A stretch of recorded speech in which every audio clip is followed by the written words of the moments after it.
जय माता दी सभी को। आप सभी का धन्यवाद हमारी वीडियो देखने के लिए। तो आज हम आपके लिए लेकर आए हैं शुक्रवार संतोषी माता व्रत कथा। तो चलिए जानते हैं कथा के बारे में। शुक्रवार के दिन माँ संतोषी का व्रत पूजन किया जाता है। इस पूजा के दौरान माता की आरती, पूजन तथा अंत में माता की कथा सुनी जाती है। शुक्रवार के दिन जाने वाली संतोषी माता व्रत कथा। एक बुढ़िया थी, उसके 7 बेटे थे। 6 कमाने वाले थे जबकि एक निकम्मा था। बुढ़िया 6 बेटों की रसोई बनाती, भोजन कराती और उनसे जो कुछ झूठन बचती वह 7वें को दे देती थी। एक दिन वह पत्नी से बोला, देखो मेरी माँ का मुझ पर कितना प्रेम है। वह बोली, क्यों नहीं, सबका झूठा जो तुमको खिलाती है। वह बोला, ऐसा नहीं हो सकता, मैं जब तक अपनी आँखों से न देख लूँ तब तक मान नहीं सकता। बहू हंसकर बोली, देख लोगे तब तो मानोगे। कुछ दिन बाद बड़ा त्योहार आया। घर में 7 प्रकार के भोजन और चूरमे के लड्डू बने। वह जांचने के लिए सिर दुखने का बहाना करके पतला वस्त्र सिर पर ओढ़कर रसोई घर में सो गया। वह कपड़े में से सब देखता रहा। 6 भाई भोजन करने आए। उसने देखा माँ ने उनके लिए सुंदर आसन बिछा रखे थे और आग्रह करके उन्हें जिमाया। वह देखता रहा। 6 भोजन करके उठे तब माँ ने उनकी झूठी थालियों में से लड्डुओं के टुकड़े उठाकर एक लड्डू बनाया। झूठन साफ कर बुढ़िया माँ ने उसे पुकारा, बेटा 6 भाई भोजन कर गए, अब तू ही बाकी है, उठ, तू कब खाएगा। वह कहने लगा, माँ मुझे भोजन नहीं करना, मैं अब परदेश जा रहा हूँ। माँ ने कहा, कल जाता हो तो आज चला जा। वह बोला, हाँ आज ही जा रहा हूँ। यह कहकर वह घर से निकल गया। चलते समय पत्नी की याद आ गई। वह गौशाला में कंडे थाप रही थी। वहाँ जाकर बोला, हम जावे परदेस, आवेंगे कुछ काल, तुम रहियो संतोष से धर्म अपनो पाल। वह जाओ पिया आनंद से, हमारो सोच हटाए, राम भरोसे हम रहे, ईश्वर तुम्हें सहाय। 2 निशानी आपन देख धरूं मैं धीर, सुधी मति हमारे बसारियो रखियो मन गंभीर। वह बोला, मेरे पास तो कुछ नहीं है, यह अंगूठी है, सो ले और अपनी कुछ निशानी मुझे दे। वह बोली, मेरे पास क्या है, यह गोबर भरा हाथ है। यह कहकर उसकी पीठ पर गोबर के हाथ की थाप मार दी। वह चल दिया। चलते चलते दूर देश पहुंचा। परदेश में नौकरी, वहाँ एक साहूकार की दुकान थी। वहाँ जाकर कहने लगा, भाई मुझे नौकरी पर रख लो। साहूकार को ज़रूरत थी, बोला, रह जा। लड़के ने पूछा, तनख्वाह क्या दोगे। साहूकार ने कहा, काम देखकर दाम मिलेंगे। साहूकार की नौकरी मिली। वह सुबह 7 बजे से 10 बजे तक नौकरी बजाने लगा। कुछ दिनों में दुकान का सारा लेन देन, हिसाब किताब, ग्राहकों को माल बेचना, सारा काम करने लगा। साहूकार के 7-8 नौकर थे, वे सब चक्कर खाने लगे। यह तो बहुत होशियार बन गया। सेठ ने भी काम देखा और 3 महीने में ही उसे आधे मुनाफे का हिस्सेदार बना लिया। वह कुछ वर्ष में ही नामी सेठ बन गया और मालिक सारा कारोबार उस पर छोड़कर चला गया। इधर उसकी पत्नी को सास ससुर दुख देने लगे। सारी गृहस्थी का काम करा के उसे लकड़ी लेने जंगल में भेजते। इस बीच घर के आटे से जो भूसी निकलती उसकी रोटी बनाकर रख दी जाती और फूटे नारियल की नरेली में पानी। एक दिन वह लकड़ी लेने जा रही थी। रास्ते में बहुत सी स्त्रियां संतोषी माता का व्रत करती दिखाई दी। वह वहाँ खड़ी होकर कथा सुनने लगी और पूछा, बहनों तुम किस देवता का व्रत करती हो और उसके करने से क्या फल मिलता है। यदि तुम इस व्रत का विधान मुझे समझा कर कहोगे तो मैं तुम्हारा बड़ा एहसान मानूंगी। तब उनमें से एक स्त्री बोली, सुनो, यह संतोषी माता का व्रत है। इसके करने से निर्धनता, दरिद्रता का नाश होता है और जो कुछ मन में कामना हो सब संतोषी माता की कृपा से पूरी होती है। तब उसने उसे व्रत की विधि पूछी। संतोषी माता व्रत विधि। वह भक्तनी स्त्री बोली, 1.25 आने का गुड़ चना लेना, इच्छा हो तो 5.25 आने का लेना, या 1.25 रुपये का भी सहूलियत के अनुसार लाना। बिना परेशानी और श्रद्धा व प्रेम से जितना भी बनने पड़े सवाया लेना। प्रत्येक शुक्रवार को निराहार रहकर कथा सुनना, इसके बीच क्रम नहीं टूटे। लगातार नियम पालन करना, सुनने वाला कोई न मिले तो घी का दीपक जला उसके आगे जल के पात्र को सामने रखकर कथा कहना, जब कार्य सिद्ध न हो नियम का पालन करना और कार्य सिद्ध हो जाने पर व्रत का उद्यापन करना। 3 मास में माता फल पूरा करती है। यदि किसी के ग्रह खोटे भी हो तो भी माता वर्ष भर में कार्य सिद्ध करती है। फल सिद्ध होने पर उद्यापन करना चाहिए, बीच में नहीं। उद्यापन में 2.5 सेर आटे का खाजा तथा इसी परिणाम में से खीर तथा चने का साग करना। 8 लड़कों को भोजन कराना, जहाँ तक मिले देवर जेठ भाई बंधुओं के हो, न मिले तो रिश्तेदारों और पास पड़ोसियों को बुलाना, उन्हें भोजन करा यथा शक्ति दक्षिणा दे, माता का नियम पूरा करना। उस दिन घर में खटाई न खाना। यह सुन बुढ़िया के लड़के की बहू चल दी, रास्ते में लकड़ी के बोझ को बेच दिया और उन पैसों से गुड़ चना ले माता के व्रत की तैयारी कर आगे चली और सामने मंदिर देखकर पूछने लगी, यह मंदिर किसका है? सब कहने लगे संतोषी माता का मंदिर है। यह सुनकर माता के मंदिर में जाकर चरणों में लौटने लगी। दिन हो विनती करने लगी, माँ मैं निपट अज्ञानी हूँ, व्रत के कुछ भी नियम नहीं जानती हूँ, मैं दुखी हूँ माँ। हे माता जगजननी मेरा दुख दूर कर, मैं तेरी शरण में हूँ।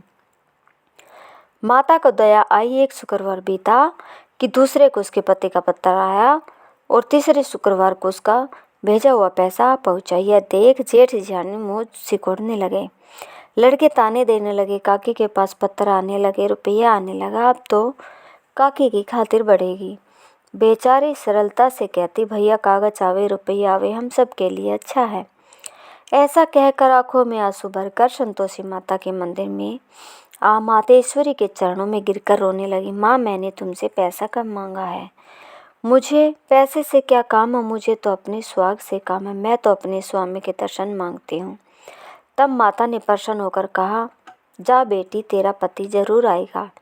यह सुनकर खुशी से बावली होकर घर में जा काम करने लगी। अब संतोषी माँ विचार करने लगी, इस भोली पुत्री को मैंने कह तो दिया कि तेरा पति आएगा, लेकिन वह तो इसे स्वप्न में भी याद नहीं करता, उसे याद दिलाने को मुझे ही जाना पड़ेगा। इस तरह माता जी उस बुढ़िया के बेटे के पास जा स्वप्न में प्रकट हो कहने लगी, साहूकार के बेटे सो रहा है या जागता है?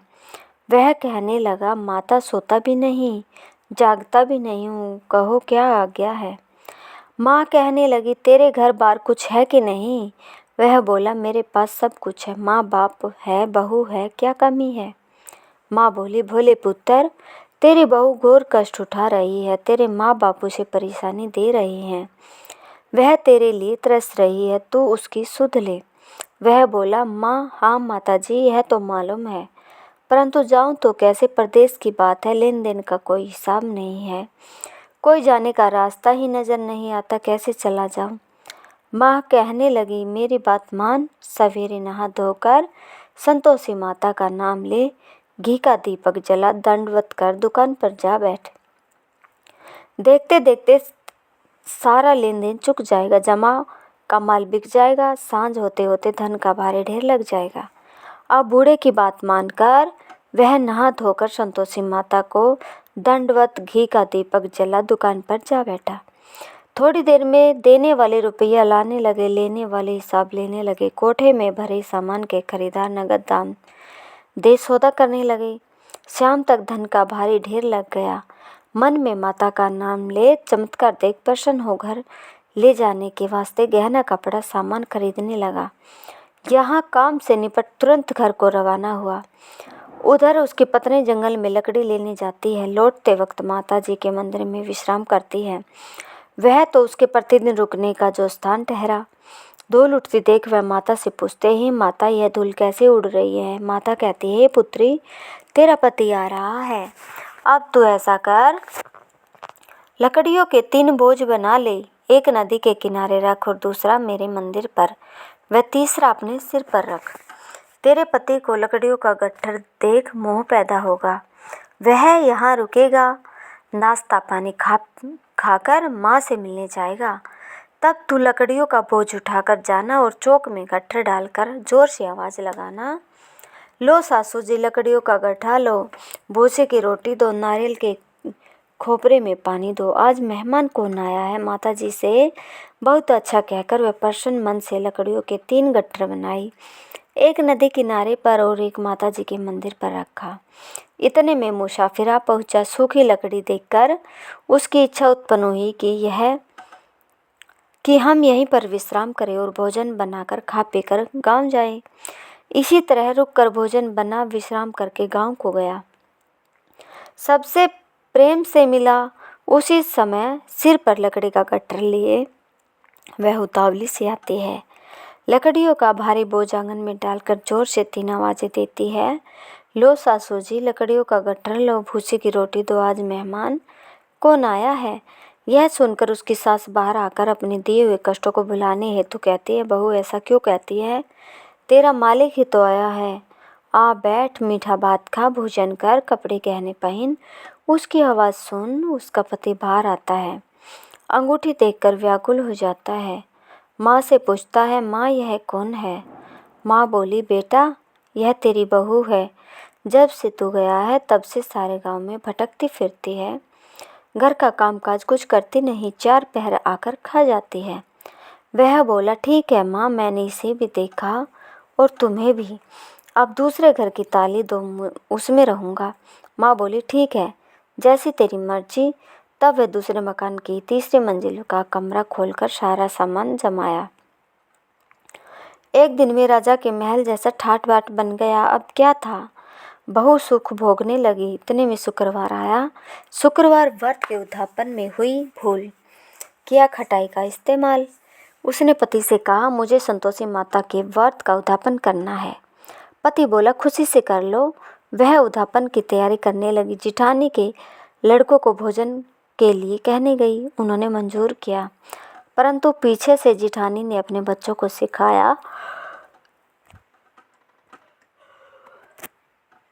देखो भोजन के समय खटाई मांगना, जिससे उसका उद्यापन पूरा न हो। लड़के जीमने आए, खीर खाना पेट भर कर खाया, परंतु बाद में ही खाते ही कहने लगे, हमें खटाई दो, खीर खाना हमको नहीं भाता, देखकर अरुचि होती है। वह कहने लगी, भाई खटाई किसी को नहीं दी जाएगी, यह तो संतोषी माता का प्रसाद है। लड़के उठ खड़े हुए, बोले, पैसा लाओ। भोली बहू कुछ जानती नहीं थी, उन्हें पैसे दे दिए। लड़के उसी समय हट करके इमली खटाई ले खाने लगे। यह देखकर बहू पर माताजी ने कोप किया। राजा के दूत उसके पति को पकड़ कर ले गए। जेठ जिठानी मन माने वचन कहने लगे, लूट लूट कर धन इकट्ठा कर लाया है, अब सब मालूम पड़ जाएगा जब जेल की मार खाएगा। बहू से यह सहन नहीं हुआ। रोती हुई माता जी के मंदिर गई, कहने लगी, हे माता, तुमने क्या किया। हंसाकर अब भक्तों को रुलाने लगी। माता बोली, बेटी तूने उद्यापन करके मेरा व्रत भंग किया है।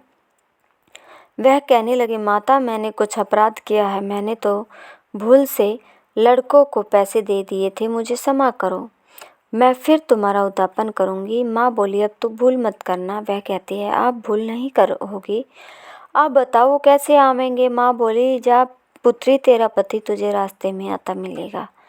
वह निकली, राह में पति आता मिला। वह पूछी, कहाँ गए थे। वह कहने लगा, इतना धन जो कमाया है उसका टैक्स राजा ने मांगा था, वह भरने गया था। वह प्रसन्न हो बोली, भला हुआ, अब घर को चलो। कुछ दिन बाद फिर शुक्रवार आया। वह बोली, मुझे फिर माता का उद्यापन करना है। पति ने कहा, करो। बहू फिर जेठ के लड़कों को भोजन को कहने गई। जेठानी ने 1-2 बातें सुनाई और सब लड़कों को सिखाने लगी, तुम सब लोग पहले की तरह खटाई मांगना। लड़के भोजन से पहले कहने लगे, खीर हमें नहीं खानी, हमारा जी बिगड़ता है, कुछ खटाई खाने को दो। वह बोली, खटाई किसी को नहीं मिलेगी, आना हो तो आओ। वह ब्राह्मण के लड़के लाकर भोजन कराने लगी। यथाशक्ति दक्षिणा की जगह एक फल उन्हें दिया। संतोषी माता प्रसन्न हुई। माता की कृपा होते ही 9वें मास में उसके चंद्रमा के समान सुंदर पुत्र प्राप्त हुआ। पुत्र को पाकर प्रतिदिन माता जी के मंदिर जाने लगी। माँ ने सोचा, यह रोज आती है, आज क्यों न इसके घर चलो। यह विचार कर माता ने भयानक रूप बनाया। गुड़ चने से सना मुख, ऊपर सूंड के समान होठ, उस पर मक्खियाँ भिन भिन कर रही थी। देहली पर पैर रखते ही उसकी सास चिल्लाई, देखो रे, कोई चुड़ैल डाकिनी चली आ रही है, लड़को इसे भगाओ नहीं तो किसी को खा जाएगी। लड़के भगाने लगे, चिल्लाकर खिड़की बंद करने लगे। बहू रोशनदान से सब देख रही थी। प्रशंसा से पगली बन चिल्लाने लगी, आज मेरी माता जी मेरे घर आई है, वह बच्चे को दूध पिलाने से हटाती है। इतने में सास का क्रोध फूट पड़ता है। वह बोली, क्या उतावली हुई है, बच्चे को पटक दिया। इतने में माँ के प्रताप से लड़के ही लड़के नजर आने लगे। वह बोली, माँ, जिसका व्रत करती हूँ यह संतोषी माता है। सबने माता जी के चरण पकड़ लिए और विनती कहने लगे, हे माता, हम मूर्ख हैं, अज्ञानी हैं, तुम्हारे व्रत की विधि हम नहीं जानते। व्रत भंग कर हमने बड़ा अपराध किया है, जग माता आप हमारा अपराध क्षमा करो। इस प्रकार माता प्रसन्न हुई। बहू को प्रसन्न हो, जैसा फल दिया वैसा सबको दे, जो पढ़े उसका मनोरथ पूर्ण हो। बोलो संतोषी माता की जय।